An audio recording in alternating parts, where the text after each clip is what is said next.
So after building $1 billion brands, हाँ इतने आपने with the Realme brand, what do you think is the now what is the excitement that you have? It is money तो नहीं मुझे लगता है कि होगी कि पैसा तो मतलब पैसा is cannot be the excitement, purpose, and what is then the purpose? Is it the country first? How do you see?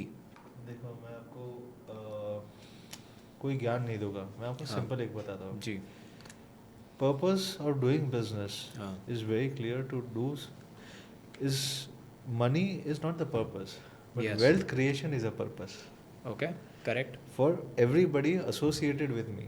hmm. Entire industry associated with me. कल उठ के कंपोनेंट वाले आते, कोई भी आते, उनके लिए वेल्थ क्रिएशन करना, अपॉर्चुनिटी ला के देना, The value creation okay that is the most important thing, the purpose of the doing business. Secondly, the purpose is at this point of time, I believe कि इंडिया में खुद का अगर brand होगा, it will automatically force lot of suppliers to bring their components factory into India.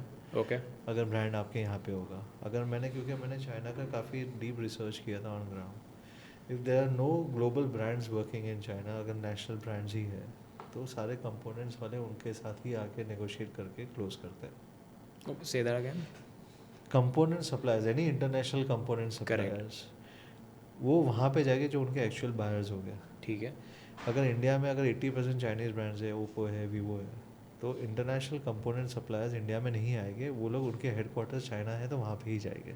ठीक है so the benefit is not coming to India. Correct ठीक The है benefit will only come to India if the brand is from India.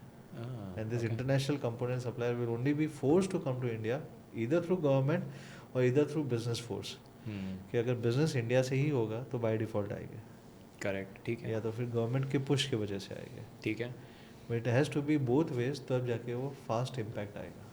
And how is it going to help again कि वो India आएंगे setup करेंगे तो वो अपना technology See, transfer हो पाएगा तो ही तो होगा. Okay By so that's default, the entire that's the most idea. important idea. Okay what is the आप सबसे ज़्यादा कौन सा स्मार्टफोन यूज़ करते हो 5 हैं आपके पास मैं तो 5 से 6 यूज़ करता हूँ. I also use Apple, I also, पर मेरा प्राइमरी फ़ोन AI प्लस ही है.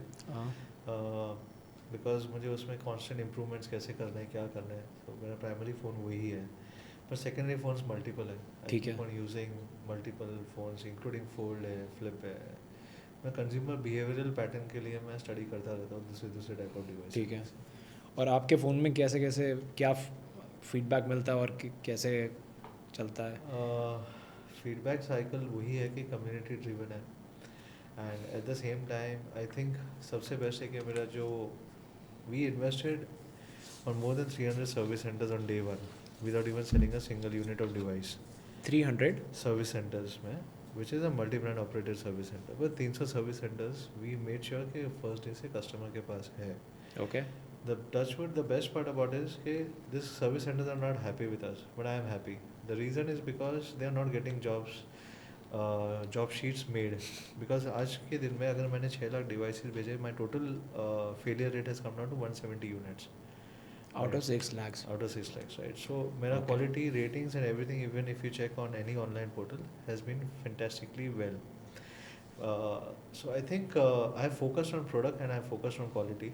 That is the most important thing. Because मुझे पता है कि कंज्यूमर का सबसे बड़ा पेन पॉइंट वही होता है कि भाई मेरा फ़ोन सही चलना चाहिए. बस वैसे वो सही कोई डिफाइन नहीं कर पाएगा, वो सही डिफाइन करने में ही मुझे मज़ा आता है. Because if I ask you कि आपको नेक्स्ट डिवाइस कौन सा चाहिए, you define a device for next 12 months. आप बोलोगे जो मैं यूज़ कर रहा हूँ उसी को थोड़ा अच्छा करके दे दो मुझे, कैमरा बेहतर कर दो. Correct but what is that better, उसको डिफाइन करना कि what should be the next device after 12 months. आप कैसे सोचोगे साइकोलॉजिकली, वही मेरे लिए सबसे बड़ी किक है. राइट. ओके मतलब ये इतना कई बार क्योंकि बहुत प्राइस पॉइंट अच्छा अब तो क्योंकि अब इतनी हमने बात कर लिया ना तो इतना क्लियर हो गया है कि वो इट इज़ दी माफिया जो प्राइस कंट्रोल हो रहा था कि 10,000 से नीचे हम कभी सोच भी नहीं पाते कि 5G फ़ोन मेरे को मिलेगा. 9,000 8,000 वॉज ऑल्सो चार्म प्राइस हो रहे भाई इतने में आ गया. You launch it at 7,000 rupees 4,500 rupees में smartphone. All of that happening 2016 में एक और चीज़ हुई थी which was freedom 251. What do you think about it? मैंने जब भी and because you are from the industry, तब भी आप थे, तब के टॉक क्या होते थे मैंने आपके? 4999 का फ़ोन लॉन्च किया था पल्स वाला, मुझे बोला ये मेजॉरिटी कमेंट्स जो थे बोले ये वो फ्रीडम 251 वाला फ्रॉड वाला केस है, हो ही नहीं सकता है क्योंकि इतने बड़े बड़े ब्रांड जो है ओप्पो वीवो रियलमी ये सारे 8,000 9,000 10,000 में दे रहे हैं,